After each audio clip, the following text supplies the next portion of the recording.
Bon Père Céleste, merci pour Michel et Sylvie qui s'occupent des chants, Seigneur.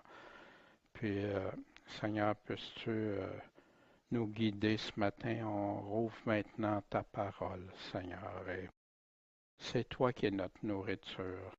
C'est toi qui nous dis de te suivre, toi, Seigneur, pour ne pas être séduit, surtout dans ces temps de la fin.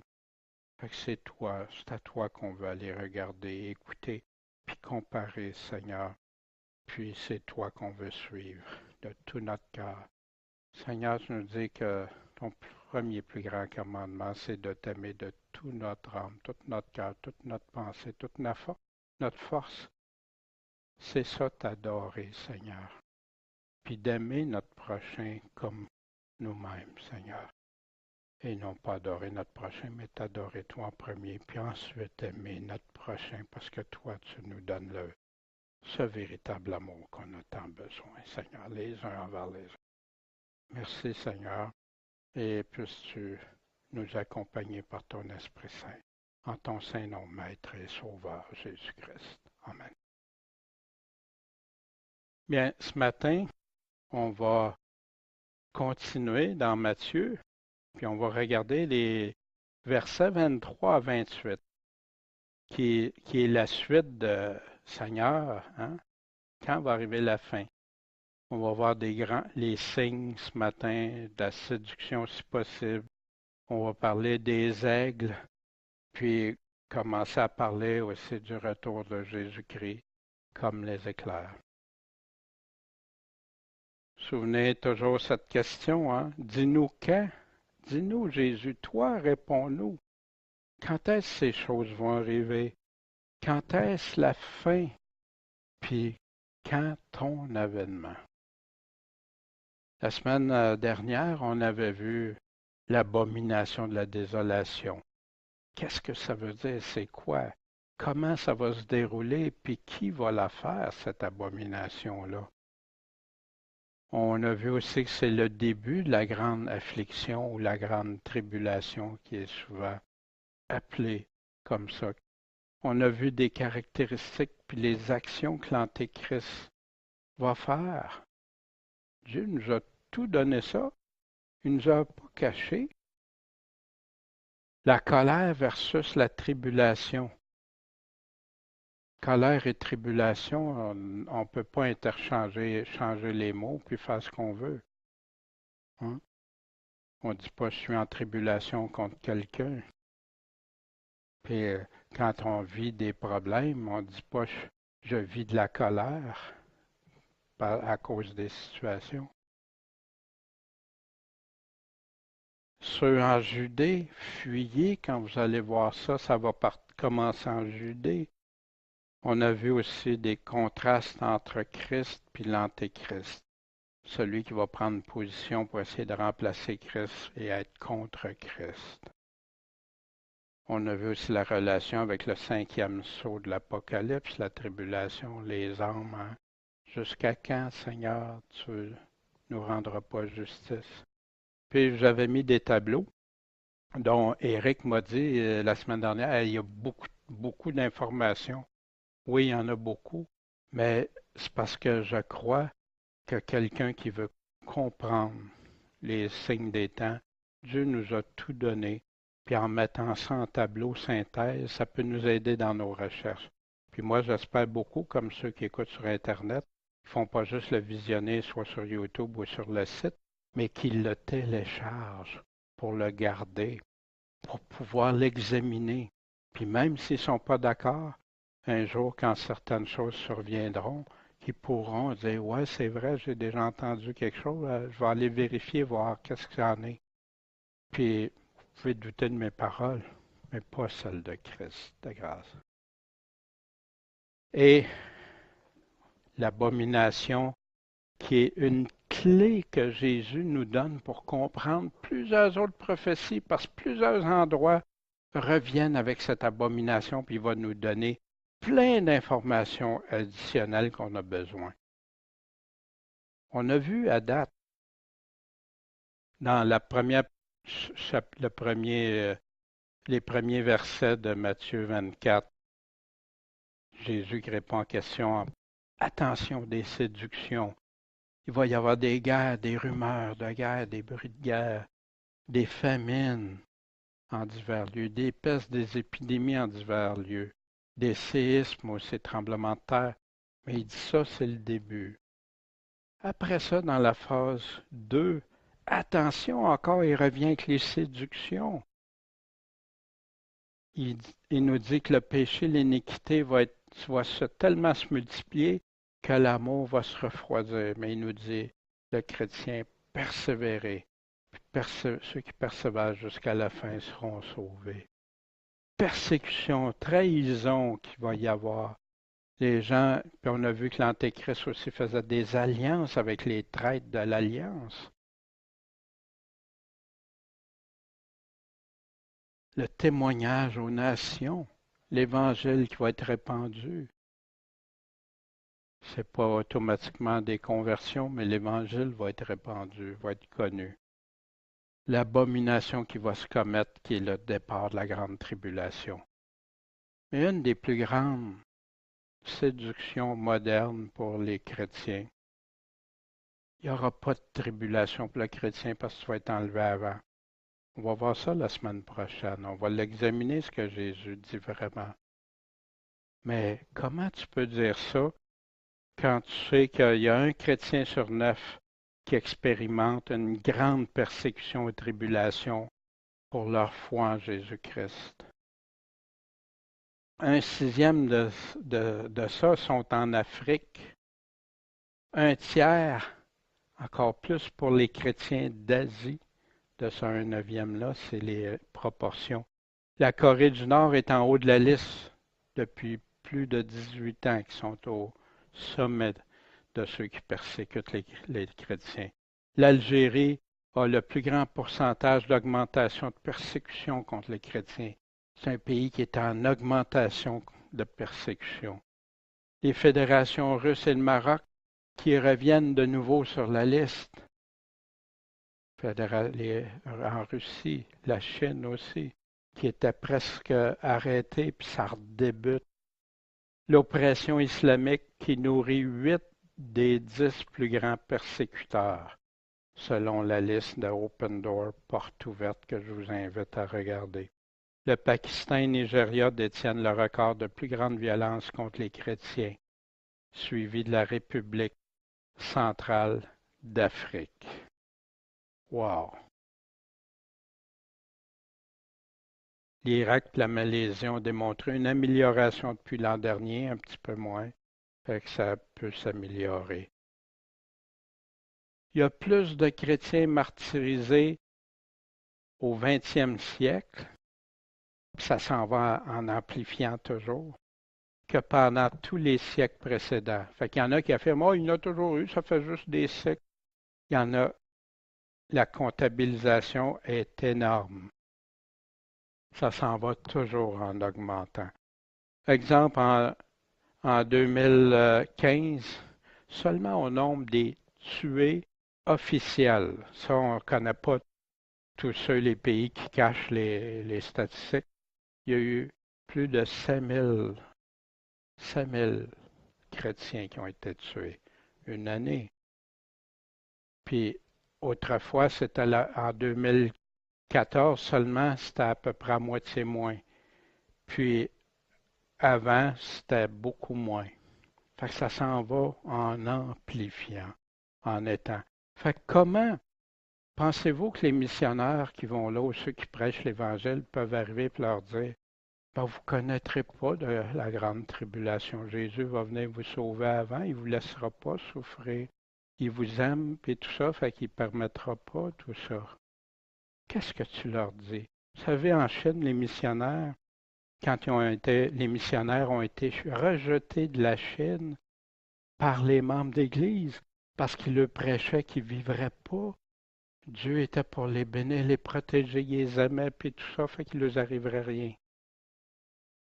Ils ont rejeté ces missionnaires-là qui disaient juste paix, paix et sûreté pour eux, garantie par Jésus.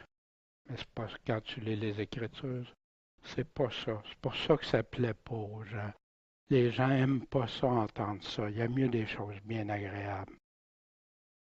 Et la phase 3 qu'on a commencé la semaine dernière, Dieu, heureusement, va limiter cette tribulation-là, va abréger les jours.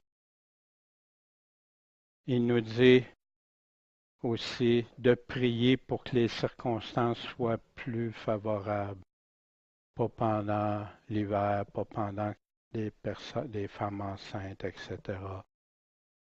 Les mensonges, séductions, plein de prophètes, prophètes qui annoncent l'avenir. Mais ils l'annoncent-tu selon Jésus-Christ ou s'ils prennent des paroles de Jésus puis ils l'annoncent à leur façon? Mais c'est pour ça que moi je veux rester collé aux paroles de Jésus, sans ajouter, sans enlever rien. C'est Jésus qui va avoir raison. C'est Jésus qui nous enseigne. Il dit qu'il va y avoir des grands signes et des miracles qu'on va regarder, qu'il va y avoir des possibilités de séduction. On va éclaircir ça, qu'est-ce que Jésus dit. Parce que j'ai entendu plein de choses. Puis Jésus nous donne, oui, ses promesses, mais tous ses avertissements. Puis après, on va voir, après ces avertissements, on va voir la 4e phase plus tard qu'on va voir. La semaine prochaine, on va regarder toute l'autre phase ensemble. Fait que voici au verset 23. J'ai fait ça au préalable, c'est juste qu'on ait un point de repère, où ça chemine ce que Jésus enseigne pour répondre à la question. Alors, si quelqu'un vous dit, le Christ est ici, ou il est là, qu'est-ce que vous faites? Croyez-le pas. Non.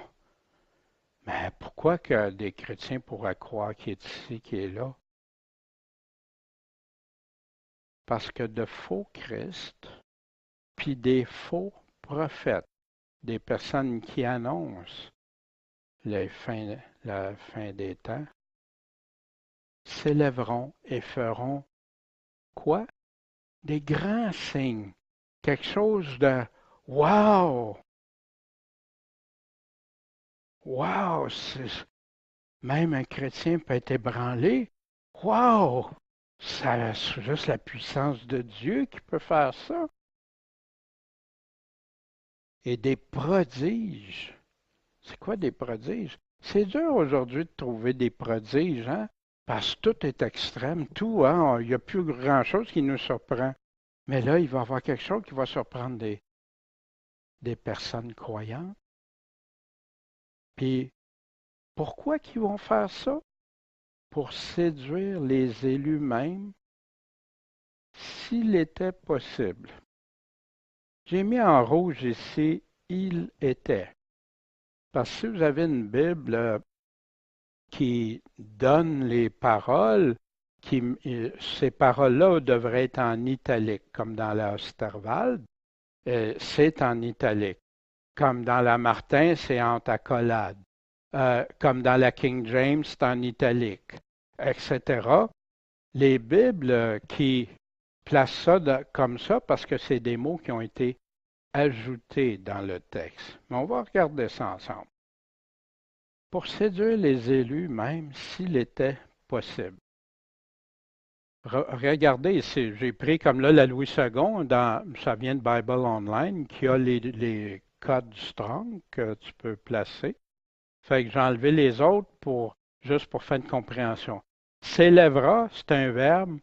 Puis il y a toujours, j'ai mis en mauve ici, ça c'est le temps du verbe.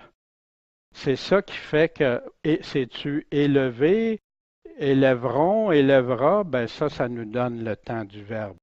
C'est entre parenthèses mots. De faux Christ et de faux prophètes. Feront, fait que c'est-tu au passé, au présent, au futur, tu vas l'avoir ici.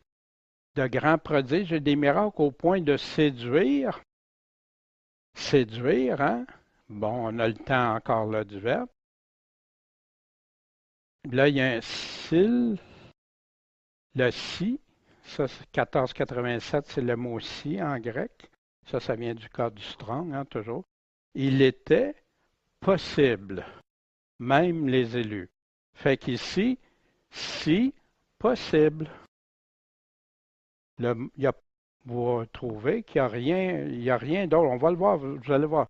La Darby qui dit, parce qu'il va s'élever des faux Christ, faux prophètes, ils montreront des grands signes, des prodiges, de manière à séduire, si possible, les élus. Fait qu'ici, Darby n'a pas rajouté s'il était. King James, en anglais, il va s'élever. Encore là, les temps des verbes sont tous là. Puis, encore, si, 1487, ils ont mis entre parenthèses parce que ces mots-là n'étaient pas là, étaient possibles. Puis, ils vont décevoir avec le temps du verbe. Littéral green, ça c'est du mot à mot. Ben, lui, il marque if possible, si possible. Il n'y a pas rien d'autre, là, c'est la traduction littérale. Ici, il y a des mots ajoutés qui parfois peuvent nous aider à comprendre le contexte. Mais ça n'a pas sa place. Puis je vais vous le démontrer pourquoi. Puis ça l'a fait tant de portes ouvertes à des chrétiens qui veulent tellement une doctrine, une théologie qui dit non, non, c'est impossible d'être séduit.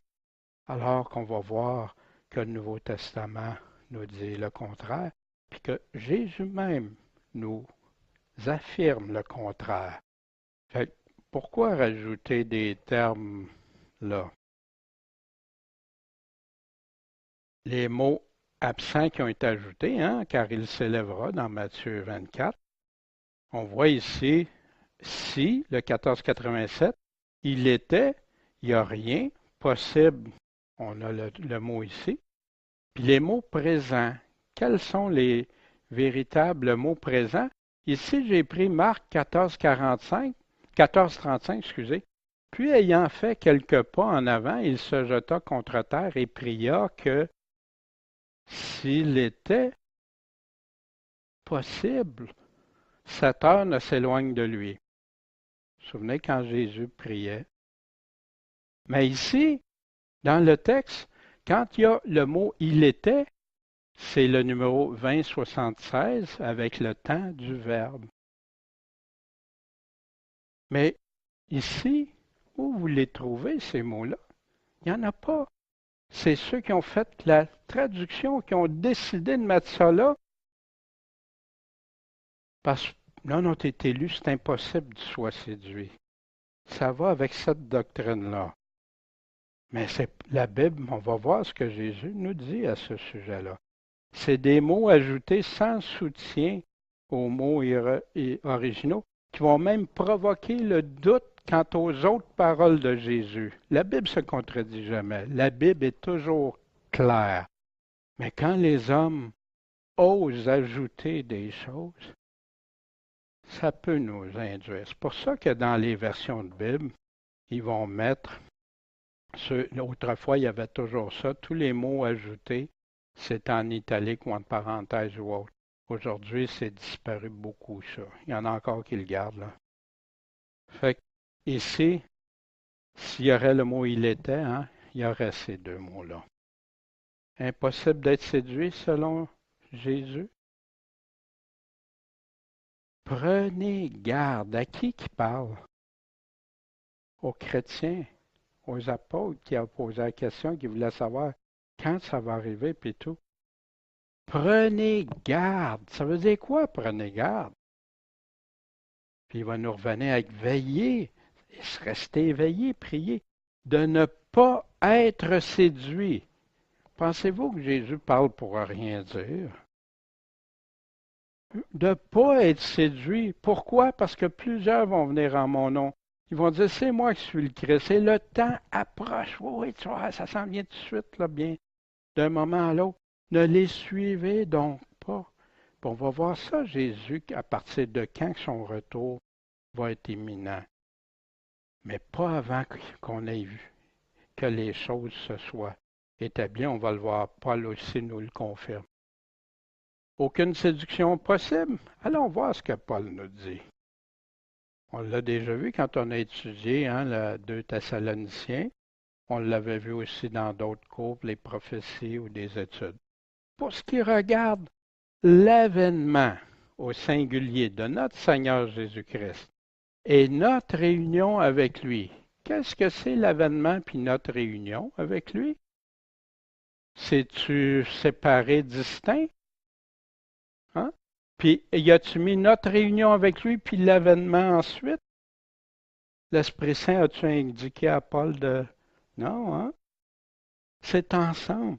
Nous vous prions, frères, de ne pas vous laisser ébranler facilement dans vos pensées, de ne pas vous laisser troubler par quelque inspiration. Ah, le Seigneur m'a montré, le Seigneur m'a dit, ou par quelques paroles, quelques prédications, messages, ou quelques lettres qu'on dirait venir de nous, comme si le jour de Christ était proche. Wow! Moi, ce qu'on me disait, ah, il peut revenir d'un instant à l'autre.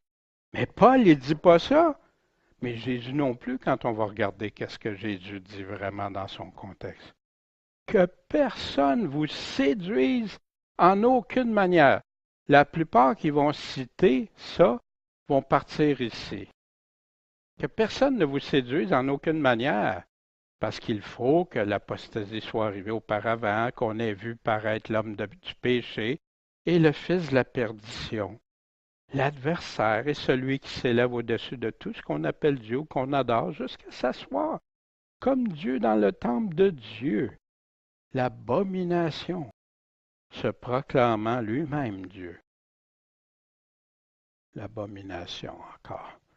Qu'est-ce que Paul nous dit ici? Laissez-vous pas séduire d'aucune manière. Il y a plein de livres, de films et tout ça qui disent le contraire de ça. Mais si tu es attaché, Paul a tort, ou les livres, puis les vidéos, puis tout ça, qui a raison? Puis heureusement, il y a beaucoup de chrétiens maintenant que je vois qui ils sont réveillés à ces choses-là, puis ils veulent connaître qu'est-ce que Jésus a dit vraiment, puis Paul, puis les apôtres. Merci Seigneur. Mais il y en a plein d'autres qui vont conduire. Non, non, non, non, regarde, l'enlèvement peut arriver avant que l'apostasie, avant qu'on ait vu l'Antéchrist s'asseoir dans le temple.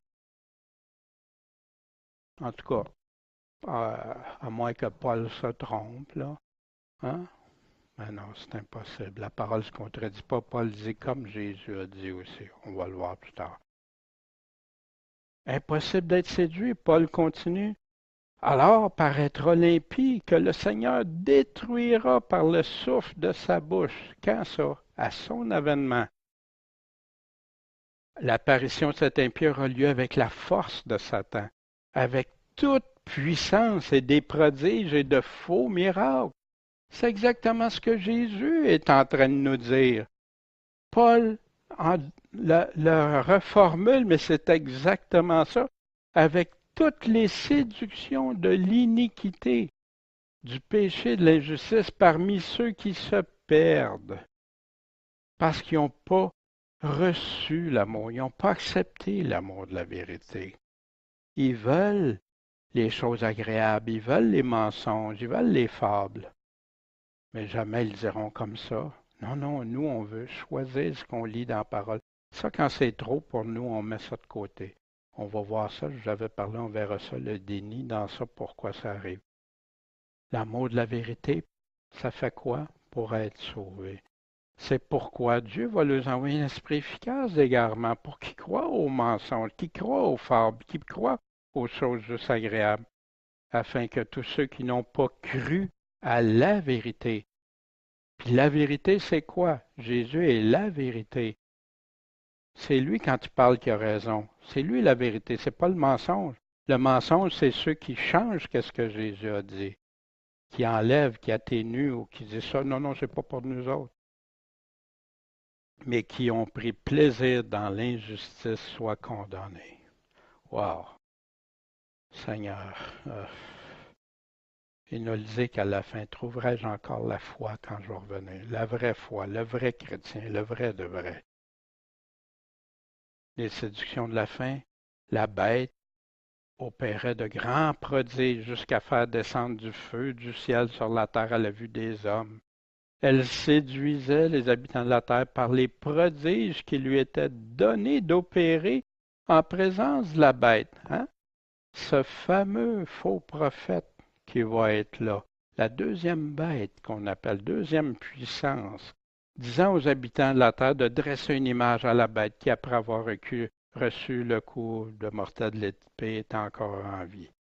Encore un faux miracle. Hein. Pas de séduction possible. Voici ce que Paul dit. Pour qu'on soit plus des petits-enfants flottants emportés là à tout vent de doctrine, toutes sortes d'enseignements, toutes sortes de théologies, par la tromperie des hommes, puis par leur adresse à séduire. Comment ils font? Il faut qu'il y ait de la vérité. Il faut que ça ait l'air vrai. Il faut que ça ait l'air beau. Fait que c'est pour ça qu'ils doivent ajouter plein de paroles que non, Jésus ne dit pas ça, mais puis même ils l'admettent. Non, non, Jésus n'a pas dit ça, mais on peut extrapoler, on peut. Non, la Bible répond à la Bible, reste dans son contexte, artificieusement. Des artifices.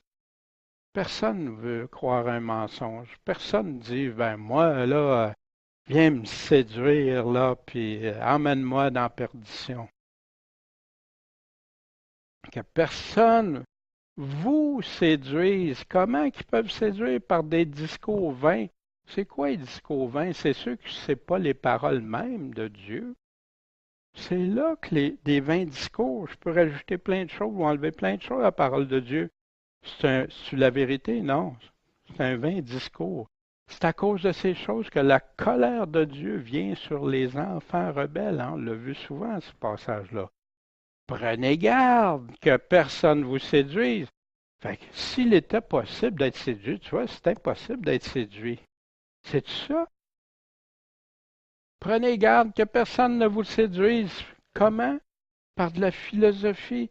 Je regardais aujourd'hui comment de cours d'aide biblique, d'aide de relation, d'aide biblique, un mélange de psychologie, puis qu'on va chercher des bouts de parole pour appuyer ça, puis qui emmène les gens à un évangile. C'est le vrai évangile. Wow, soyons prudents. Selon les vaines tromperies, la tradition, c'est des enseignements d'hommes, des théologies d'hommes, selon les rudiments du monde. Puis là, il applique ça à la vie d'aujourd'hui, ton monde, le monde. Ah, ben oui, tout est correct, tout est beau, pratiquement. Et non selon Christ. Comment être sûr que c'était selon Christ? Selon ses paroles, tout simplement. Ajoute rien, retranche rien. Je vous ai écrit ces choses au sujet de ceux qui, c'est qui vous? C'est les chrétiens qui lisent la lettre de Jean, qui vous séduisent. Fait que moi, quand quelqu'un me dit, ah, s'il était possible, ça c'est impossible, là. Regarde, là, tu viens en pleine contradiction avec plein de passages. Vous vous souvenez quand Paul disait, je vais annoncer tout le dessein de Dieu. Il disait ça au pasteur d'Éphèse avant de partir, sans rien cacher. Prenez donc garde à vous-même, puis au troupeau sur lequel l'Esprit Saint vous a établi évêque, pour paître l'Église de Dieu, qu'il a acquise par son propre sang. Pourquoi? Parce que je sais qu'après mon départ, il s'introduira parmi vous des loups ravissants. Ils n'épargneront pas le troupeau, ils vont faire des dégâts qui annonceront des doctrines pernicieuses. Ah, comment j'ai vu des fois des choses qui sont pas dans la Bible, mais qu'on avait réussi à me faire croire. Puis afin d'attirer les disciples après eux. Quelqu'un qui est là pour essayer d'attirer à lui, là. Soyez prudents. Attire à qui? À Christ, à sa parole. Plusieurs vont venir en son nom. Des multiples avertissements pour le temps de la fin. Jésus lui-même, à plusieurs endroits dans l'Évangile, puis dans l'Apocalypse aussi. Paul aux Thessaloniciens, dans les Actes, qu'on vient de lire, Timothée, Tite, Romains, met en garde contre ceux qui font des divisions contre la doctrine de Christ. Pas de la doctrine de la théologie, là, la doctrine de Christ.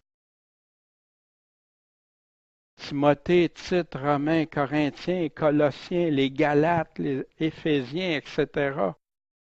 Pierre qui avertit des temps de la fin, les 2 lettres de Pierre. Ceux qui tordent surtout les écrits de Paul pour leur propre perdition, puis celles et ceux qui écoutent ces doctrines-là qui vont changer. Allez lire juste 1 Pierre, 2 Pierre, vous allez voir l'Évangile. Puis après ça, si on découpe des paroles ailleurs, puis on les tord de Paul, non. Restons dans ce que Paul dit au complet. Jude, des avertissements tout juste avant la fin. Il nous dit à la fin, ceux qui vont changer la grâce de Dieu en dissolution. Ils vivent comment? Dans l'impiété. Ben oui, tu peux vivre dans le péché, puis être sauvé, puis la grâce de Dieu, la grâce, etc. Mais pas Jude nous met en garde de ça, comme Pierre l'a fait. Puis Jean, dans la première, deuxième, troisième lettre de Jean, dans l'Apocalypse, les avertissements ne cessent pas de ne pas être séduits, de ne pas aller dans le péché, de ne pas suivre ceux qui disent Seigneur, Seigneur, mais qui vivent autrement que qu'est-ce que Jésus dit. Puis c'est pour qui tout ça? Puis c'est pourquoi? Oh, moi je suis sauvé maintenant. C'est plus pour moi. Oh non. Oh non. Vraiment. Parle-en avec le Seigneur. Dis au Seigneur que quand Jésus a dit enseignez-leur tout ce que je vous ai appris, tout ce que je vous ai commandé. Non, pas besoin de ça, c'est pas pour moi. C'est juste pour les autres. Puis pourquoi qu'il nous donne tant d'avertissements? Parce qu'il nous aime, il veut que personne de nous ait la perdition. Il veut qu'on lui reste fidèle, qu'on le suive, qu'on écoute sa voix, qu'on ne le renie pas quand ça va être trop difficile, qu'on lui soit dédié, qu'on l'adore de tout notre cœur, notre âme, nos pensées. Qu'est-ce qui est les enjeux? Jésus est très clair, la perdition.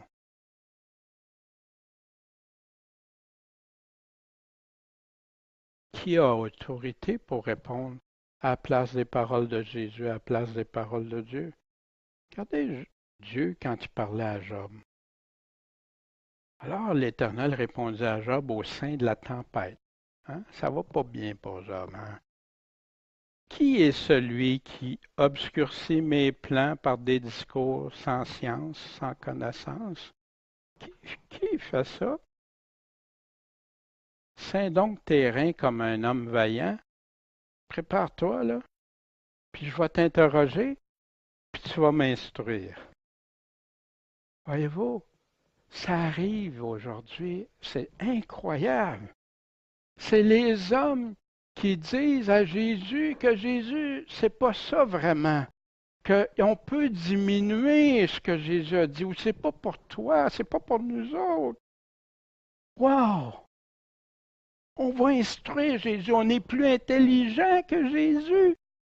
Voyons donc, c'est de la folie. Mépriser ses paroles, non, je vais écouter juste ce qu'il me dit. Puis je le sais que vous autres aussi, c'est ça que vous voulez de tout votre cœur. Puis c'est pour ça qu'on reste. On veut juste l'écouter. Où étais-tu quand j'achetais les fondations de la terre? Dis-le si tu as de l'intelligence. Qui a réglé les mesures? Tu le sais qui a étendu le niveau sur ces mesures-là? Sur quoi on a fait plonger les bases? Puis qui en a posé la pierre angulaire? Tu sais tout ça, mon Job? Moi, je ne sais pas tout ça. La seule façon que je peux savoir quelque chose, c'est quand Dieu parle. C'est lui qui est la connaissance, l'intelligence et tout. L'antidote aux séductions de la faim, Dieu est esprit. Puis il faut que ceux qui l'adorent, l'adorent comment? En esprit et en vérité. C'est ça que Dieu cherche, des adorateurs fidèles. En vérité, je vous dis que si quelqu'un garde ma parole, puis la garder, on le sait, c'est de la comprendre, la mettre en pratique, pas se séduire parce qu'on la met pas en pratique. Il ne verra jamais la mort. Amen. Merci Seigneur. Sanctifie-les par ta vérité. Comment on peut être sanctifié?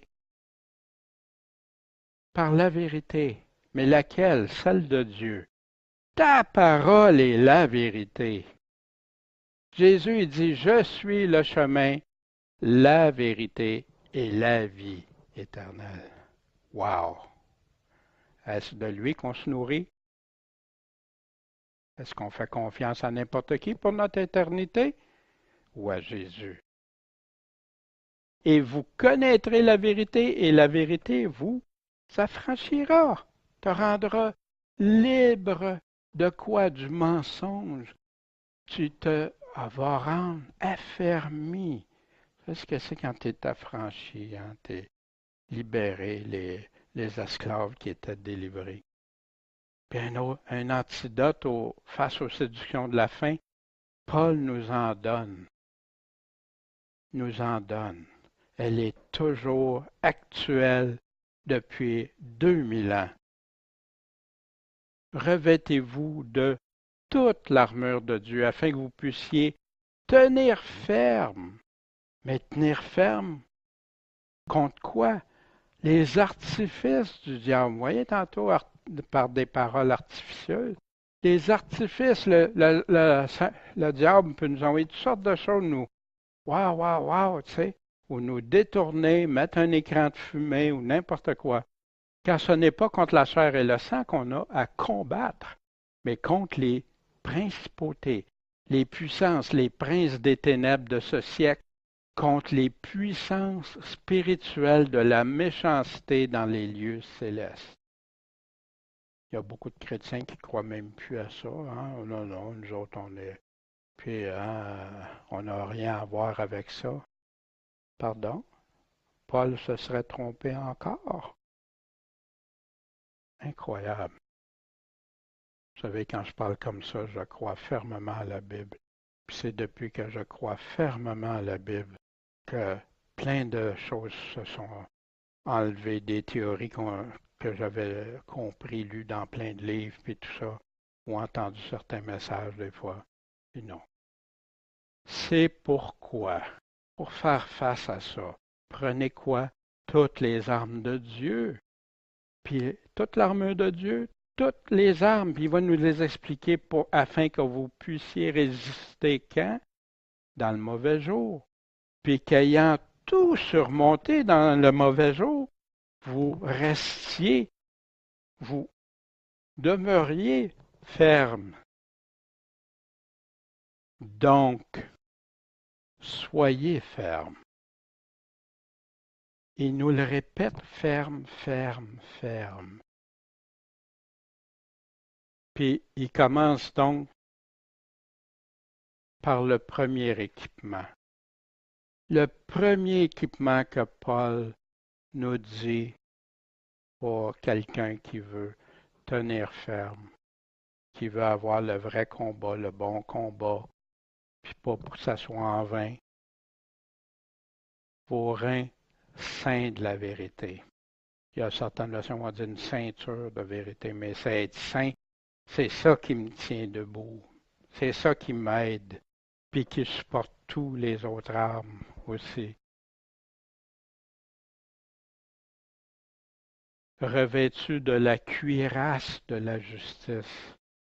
Ton cœur, c'est dans la justice, pas l'injustice. Tu es protégé quand tu marches selon la justice de Dieu. Les pieds chaussés du zèle de l'évangile de la paix. Prenant par-dessus tout le bouclier de la foi par lequel vous pourrez éteindre tous les traits enflammés du malin. Prenez aussi le casque du salut, puis l'épée de l'esprit. C'est quoi l'épée? Dieu qui cherche des adorateurs en esprit, en vérité. La seule arme offensive avec ça, la parole de Dieu. Priant en tout temps par l'Esprit, par toutes sortes de prières et supplications, veillant cela en toute persévérance en priant pour tous les saints. Tu veux être victorieux? Puis ça va avec Jésus. Veillez et priez. La parole, Jésus dit qu'il va détruire avec l'épée qui sort de sa bouche. C'est quoi l'épée qui sort de sa bouche? Il dit, c'est ses paroles. Mes paroles vont vous juger. Il y a combien de vérités? Je vous écris, non que vous ne connaissiez pas la vérité, pas une des vérités, comme aujourd'hui, c'est plein de vérités. Oh, t'as ton opinion, la mienne, tout ça. Mais parce que vous la connaissez et parce que nul mensonge ne vient de la vérité. S'il y a 8 vérités la même affaire, soit que les 8 sont toutes fausses, ou qu'il y en ait une seule qui est vraie. Tu ne peux pas avoir multiples vérités comme là, on a nous montré le relativisme moderne. Nul mensonge ne vient de la vérité. Fait que tu ne peux pas mélanger tout ça ensemble. Mais plusieurs le mélangent pour arriver à séduire. Mes petits-enfants n'aiment pas de parole ni de la langue, mais en action et en vérité. Parce que c'est en cela que nous connaissons que nous sommes de la vérité et que nous assurons l'assurance, nos cœurs devant lui. Fait que dis pas Seigneur, Seigneur, mais fais ce que le Seigneur te dit. Mets en pratique ses paroles, puis tu vas voir.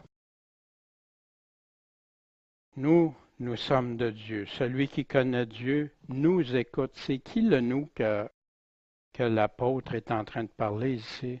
Des apôtres et ceux que les apôtres ont désignés nous écoutent. Celui qui n'est pas de Dieu ne nous écoute pas. Ça a été écrit il y a 2000 ans. À cela, nous connaissons l'esprit de vérité et l'esprit d'erreur. Nous écoutons Jésus, nous écoutons ses apôtres qu'il a choisis, puis ceux que les apôtres avaient choisis, qui suivaient, ben oui. Et voici ce que Jésus rajoute. Matthieu 24, 25. Voilà, je vous l'ai prédit. Je vous le prédis d'avance. Dire d'avance, prédire. Dans Marc, et la même chose, ils vont faux Christ, faux prophètes, des prodiges, des signes pour séduire même les élus, si possible. J'ai mis le c'est en petit parce que pour moi maintenant c'est des mots ajoutés. Mais prenez-y garde. Voici, je vous ai tout prédit. Jésus nous a tout dit. Il ne nous a pas caché. C'est pas mystérieux ces paroles. Les paroles les plus simples qu'un enfant peut comprendre en lisant Matthieu 24, Marc 13, Luc 17 et 21, sont extrêmement clairs, simples. Non, ça prend de la grande théologie pour pouvoir en arriver à dire, mais c'est pas vraiment ça, ça c'est pas pour toi, oublie ça, tu sais, Jésus, c'est pas pour toi, il va y avoir un autre évangile de présenter après l'évangile, là, puis eux autres, c'est pour eux autres. Wow! Si donc on vous dit, le voici dans le désert. Fait que le donc est rattaché aux séductions. Je vous ai tout prédit, je vous l'ai annoncé, il va y avoir plein de faux. N'y allez pas, le voici dans les lieux retirés. Croyez-le pas encore. Non, allez pas dans ça. Puis il va nous dire, pourquoi? Parce que comme l'éclair sort de l'Orient et se fait voir jusqu'à l'Occident, il va en être aussi de même, pareil à l'avènement du Fils de l'homme. Wow! Jésus est en train de dire, ils vont faire des grands signes, des grands miracles pour séduire même les croyants. Puis il y en a qui vont être bouleversés. Puis là, les croyants vont se faire dire, gars, il est là, gars, c'est extraordinaire. Ça... Croyez-les pas. Puis moi, je vais vous ramener la vérité. Il s'en vient. Comme quand tu vois un éclair, là, tu vas voir ça. On peut dire que c'est un événement, comme il y en a plusieurs qui disent que c'est un événement secret quand Jésus va revenir pour enlever. Mais là, ils rajoutent qu'il y a un enlèvement secret avant. On verra ça. C'est tellement discret quand Jésus va revenir. Ouh, on va regarder ça ensemble. Silencieux même, invisible. Les gens vont se demander qu'est-ce qui se passe. On va regarder ça. On va voir combien de temps ils vont se demander qu'est-ce qui se passe. Jésus avait continué aussi, qu'on verra la semaine prochaine. Alors, le signe du Fils de l'homme paraîtra dans le ciel. Et alors, toutes les tribus se lamenteront, se frappant sur la poitrine, et elles verront comme un éclair. Hein? Ça va être d'un bout du ciel à l'autre, puis tout ça. Verront le Fils venant sur les nuées du ciel avec une grande puissance, puis une grande gloire. Qu'est-ce que ça peut bien vouloir dire? On va regarder ça. Et il enverra ses anges avec un grand éclat de trompette, et ils rassembleront ses élus. Fait que son avènement va être discret.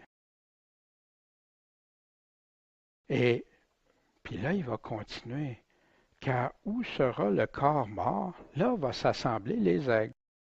Moi, je me suis posé beaucoup de questions à propos de ça, parce que j'allais voir un livre disait une affaire, un autre disait un autre, un autre. Bon, que Jésus. À date, Jésus a, dans tout ce qu'on a lu, tout simplement, il n'y a aucune image, symbole, rien, non, c'est tout terre à terre ce qu'il nous dit. Dans Luc 17, où est-ce que ça va être, Seigneur? On va voir c'est quoi, où va être quoi? Où sera le corps mort? Là s'assembleront les aigles. Qu'est-ce que ça veut dire? Mais selon les paroles dans la Bible, en mettant tous mes livres, les nombreux livres que j'ai sur le sujet. Un corps mort, ça signifie quoi? C'est cadavre. Il y a des versions qui vont utiliser cadavre ou corps mort. Aigle, c'est vraiment des oiseaux. Mais il y en a qui donnent plein d'autres significations. Mais je peux dire que ça vient de la Bible. Allons voir.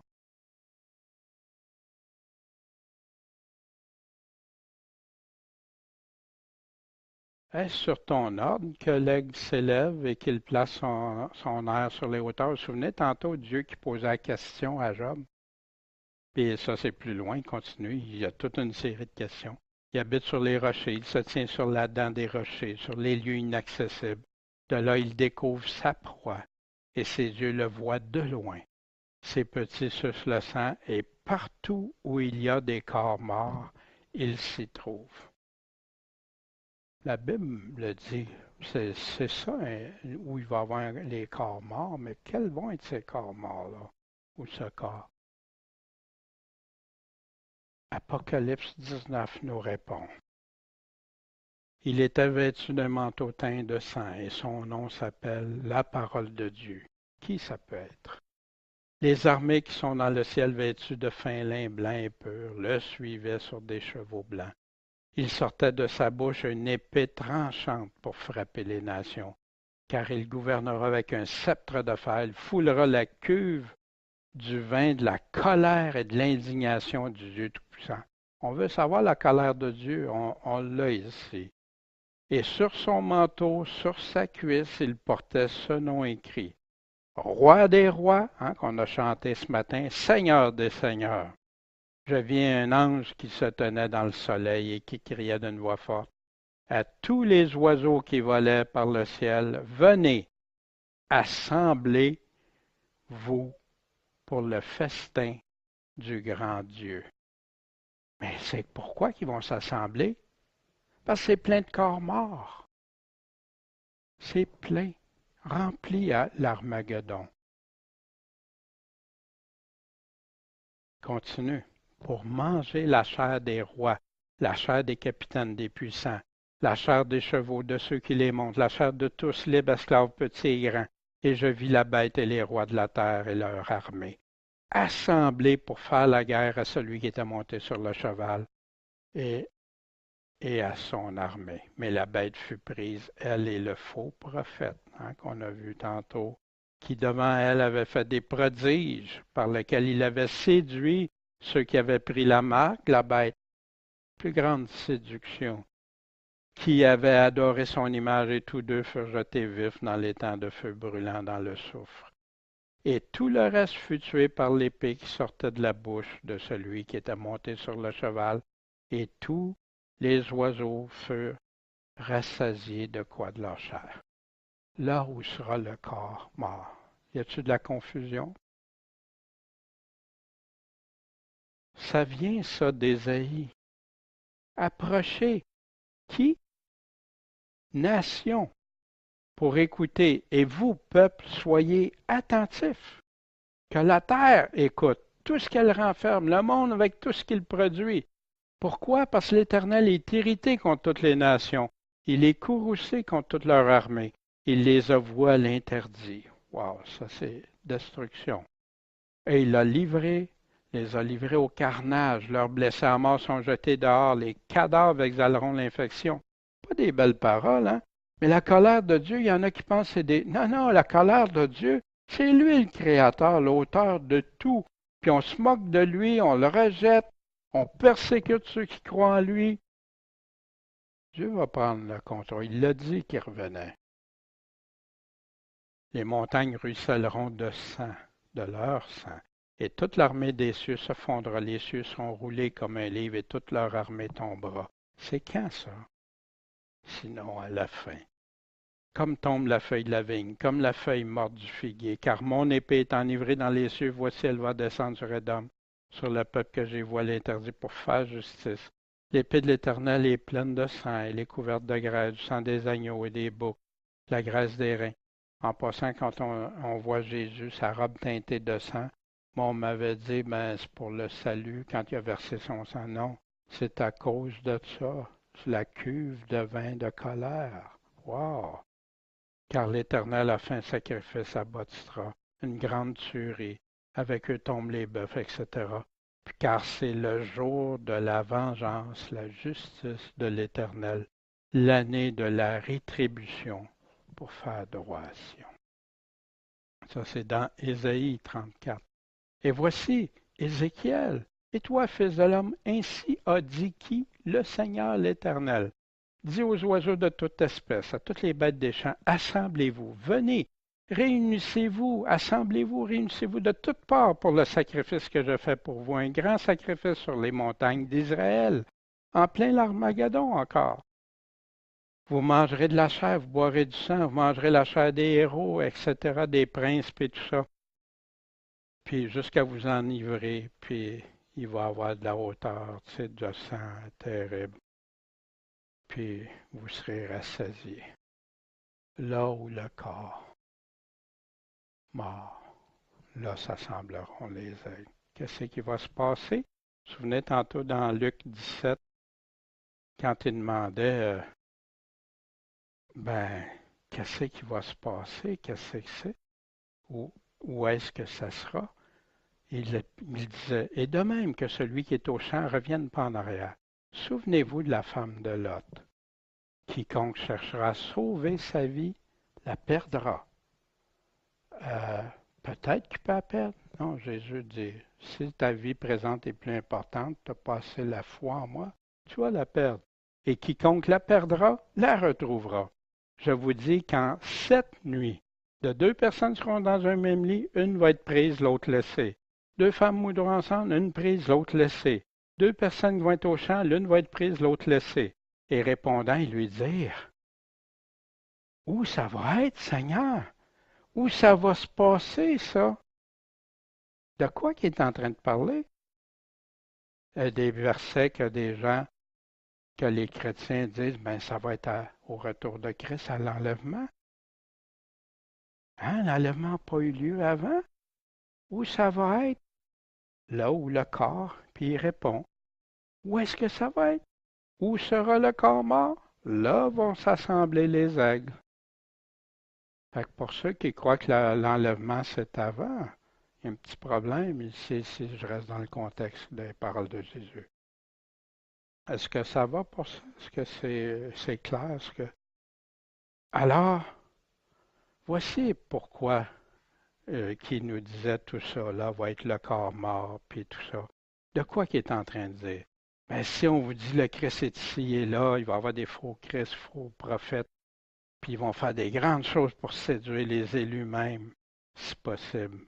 Donc, si on vous dit, il est ici, il est là, allez-y pas, croyez pas ça. Car comme l'éclair se fait voir jusqu'à l'Occident, il va être de même à l'avènement du Fils de l'homme. Pourquoi? Parce que où sera le corps mort? Là s'assembleront les aigles. Voilà, je vous l'ai prédit. Voyez-vous pourquoi il nous parlait des aigles et tout ça? Mais quand tu vas chercher juste dans la Bible, qu'est-ce qu'il dit? C'est clair.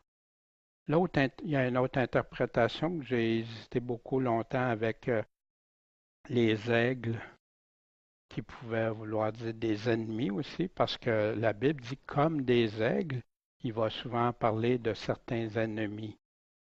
Mais c'est pas de ça qu'il est en train de parler. Il est vraiment en train de parler des oiseaux littéralement. Le corps mort des cadavres. Les aigles, c'est littéral. Aucun langage symbolique. Puis la clé à ça, c'est de nous ramener une autre clé qui nous amène à l'Armageddon, selon les paroles mêmes de Jésus. Quand est-ce qu'ils vont s'assembler? Et on a vu la tribulation la semaine dernière abrégée. Prier pour que ce soit dans des circonstances plus favorables, pas en hiver, pas des mensonges, des séductions, prophètes et faux Christ qu'on a revus encore, qui vont faire des grands signes, des miracles pour séduire, si possible. Il va y avoir une grande possibilité de séduction. Jésus nous le répète, nous m'en garde les apôtres. Puis ça, bien, ça fait partie de ces avertissements. Mais ça ne se terminera pas là parce que plus tard, à partir du verset 32, aller jusqu'à la fin, on va voir tout ce que Jésus nous donne comme avertissement aussi. Ses promesses, mais ses avertissements aussi. On a vu comme il va revenir, ça va être comme les éclairs de sang-ouest. Hein. Des aigles autour de la carcasse des cadavres. Ça, la semaine prochaine, on va voir une autre clé que Jésus nous donne pour repérer plein d'informations sur les prophéties, le soleil, la lune, les étoiles, qui vont être les puissances des cieux ébranlées. On va voir le signe de son avènement, la terreur, la réunion, le rassemblement. Quand est-ce qu'on va être réunis avec Christ? Puis, ça ne sera pas, c'est la fin de la réponse, mais Jésus va nous donner plein de suppléments qui vont dans cette réponse-là, dans Matthieu 25, qu'on va voir la semaine prochaine. Comme réflexion, pourquoi et pour qui Jésus insiste-t-il avec ses avertissements contre la séduction? Pour les non-croyants?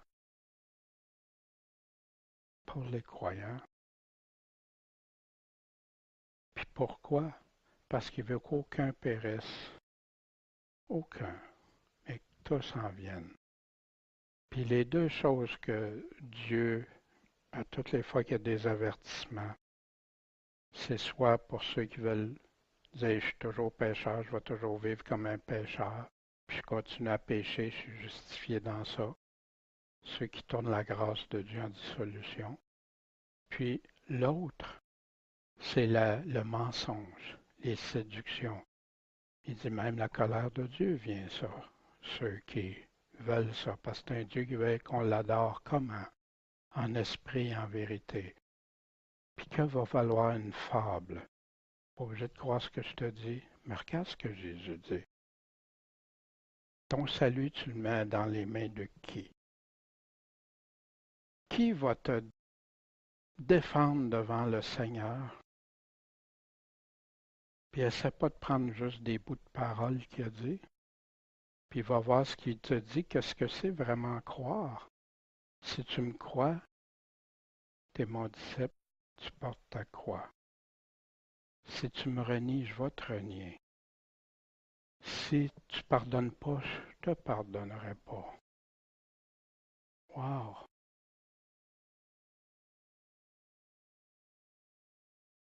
Crois-tu les paroles de Jésus avant de croire celles des hommes? C'est-tu vraiment lui qui est ta seule source de vérité? Ou si tu dis, ben, je vais mettre Jésus, puis je vais mettre d'autres choses avec Jésus. Hey, ça fait bien plus mon affaire, comme des présentations de messages comme je fais. C'est pas populaire. C'est pas. Non. On aime des belles choses. On aime que ça soit. Wow, mais ajouté avec des paroles d'hommes humaines qui vient amoindrir les paroles de Jésus, le contredire. Jamais. Plus jamais. Puis merci Seigneur de m'avoir réveillé, puis que je tombe plus dans ce piège-là, s'il te plaît. C'est qui qu'on ne doit pas croire selon Jésus et les apôtres? Puis concrètement, qu'est-ce que tu fais pour obéir à ces directives et t'assurer de ne pas être séduit? En examinant sa parole, méditer sa parole, c'est la réfléchir, la regarder, puis laisser, puis être prête à mettre ce que tu as entendu déjà, puis d'aller voir vraiment ce que Jésus te dit. Puis tu vas voir si c'est possible ou non d'être séduit. Moi, il y a plein de choses qui ont pris le bord depuis que je me confie juste dans la parole de Dieu. J'ai été séduit, puis je demande à Dieu que si j'ai des séductions dans des choses, qu'il me les enlève, en me répondant par son Esprit Saint qui nous a donné sa parole pour qu'on la comprenne, puis qu'on marche dans sa vérité. Et entendre sa voix et le suivre. Puis là, il va nous garder dans sa main. Bon Père Céleste, merci pour ta parole.